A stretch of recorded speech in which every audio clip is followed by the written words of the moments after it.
What up, Sci Fam? You've made it here with me, your boy Nickel, to the end of your wonderful investigation. It's time to plan your presentation. So let's keep this short and sweet. Really, there's just a few ways for you to plan your presentation.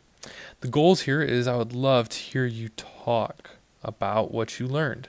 So I need to be able to hear your voice in some way. Now, you could do a TED Talk. Like, for example, I envision you connecting your computer to your TV, or you have your computer on a stool and you stand next to your computer as you present to maybe your pets or maybe your family members as they sit down and they learn about what it was that you researched. So it could be a TED Talk where you're sharing the information with other people. You could even do a digital TED Talk, like for example, you could set up a Zoom meeting and get a bunch of people in a room and share it with them. Regardless, that allows me to hear you talk and for me to hear you talk about your model and your evidence and to hear your argument. Another way that I could hear you talk about it is by creating a podcast. And a podcast is basically a story, an audio story, where you put together audio bits that help tell a story about what it is that you learned. And again, you still need to provide everything, but in this, since you're not showing any visuals, you need to be able to describe the visuals with your audio story.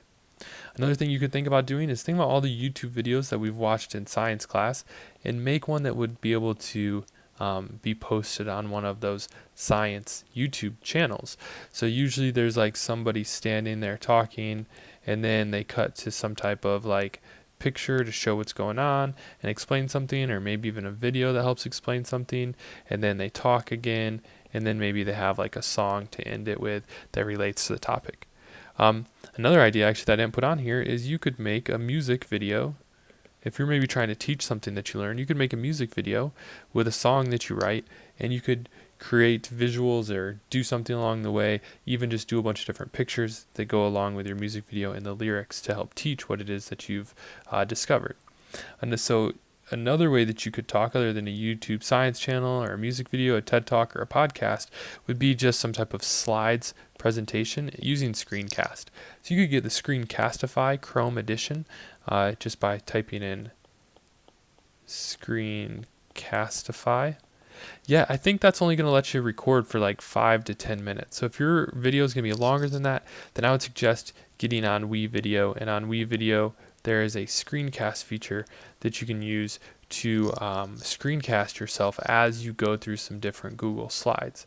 So make a Google slide deck and then present those slides using some type of screencast. But again, I'm able to hear you talk. So hearing you actually talk lets me know and lets me hear how well you are able to communicate your ideas that you learned over the course of your wonderful investigation. Okay, so if we take a look at what your presentation looks like, we can actually look at the assessments for the green circle, the blue square, and the black diamond. Because in the green circle assessment, you ended up telling me what did you learn from your research. In the blue square assessment, you told me about your guiding question and your model, what you learned from your model, the takeaways. In the black diamond, you composed a CER, which is the equivalent of your final argument or conclusion. So as you plan your presentation, you're going to want to start by making sure you discuss these 5 things: your guiding question, your background information, what you learned by doing the research, what you learned from your model, from creating your model, what your final argument is or your conclusion, and then what next steps you have. The next steps just basically mean now that you know all of this information, what are you going to do next? What is the next thing you want to try to learn, or how are you going to use what you learned in your future plans and how you're living your life? Now, I'm looking forward to hearing these guiding questions and how the models relate to your guiding questions, as well as your argument that you've come up with your evidence using that CER format. I can't wait to see what y'all come up with. So good luck on this, and if you need some help planning your presentation, please reach out. Otherwise, I can't wait to see what it is that y'all come up with. See ya.